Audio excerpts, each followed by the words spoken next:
Industry experts have warned the government risks taxing foreign investors out of the market and damaging investor appetite for London residential property. Berkeley Group chairman Tony Pidgley says London is seen as a safe haven investment for foreign buyers, but government measures such as the mansion tax are damaging the market. I think it's important that whatever government we got, that the government today is supportive, and it supports our great city. It is the biggest financial market in the world. We can debate it with New York, but it's on par, and it does bring great value and a lot to the Chancellor and the Treasury.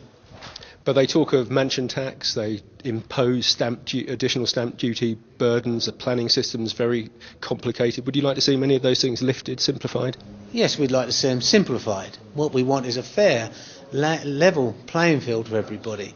And we have proven, quite simply, that the money the government will collect from it will not make the difference, yet it sends out the wrong message. The stamp duty they were collecting, and we did the exercise on ourselves, is more than they will collect in the extra tax. Add to that, they stop the market, and then we've got a real problem. They change London from being a world-class city to another city. Pidgley was speaking at this year's Lambert-Smith-Hampton Ski Challenge Business Forum in Courmayeur in the Italian Alps. He added his company was opening offices internationally to take advantage of new money coming from countries such as Brazil. We have offices in Hong Kong, only sales offices. We have offices in Singapore, and we're just opening in Dubai, and we have a very small office down in Brazil. Okay, and what's the appetite like in Brazil? Appetite's good in Brazil. It's not the same volume as you're seeing out of Asia because it's not got the same diversity and spread, but we're selling enough to warrant the cost of the offices. And the world's getting larger and yet smaller. I mean, it used to be just Asia. The Arab market's now back. We have a Brazilian market at the end of the day. People are coming in. China's about to open up and just beginning to invest. Imagine if China opens up. It's going to be enormous. And, as I said earlier on, we have a world-class city and we should be proud of it, and our government's got to keep it open for business and not tax people out of the site.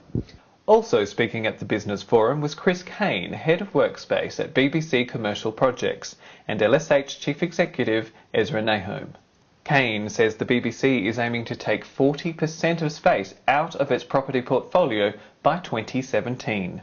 As we've learned how to make better use of our real estate, we've recognised that we can drive for greater efficiencies in everywhere we consume space, and the board sanctioned last year a revised target of taking 40% of the portfolio out by 2017. A substantial move in achieving that was the recent sale of Television Centre, and a few months earlier the sale of our old building in Oxford Road, Manchester, which puts us actually halfway towards achieving that mark, taking it down from little under 600,000 square metres to probably something in the order of 460,000 square metres, and we're going even smaller. LSH's Ezra Nahum gave his predictions for property in 2013, saying there was still more trouble ahead for the retail sector. The rate of failure is clearly of concern. I think, having said that, though, the companies that have failed, they have failed also for good reason.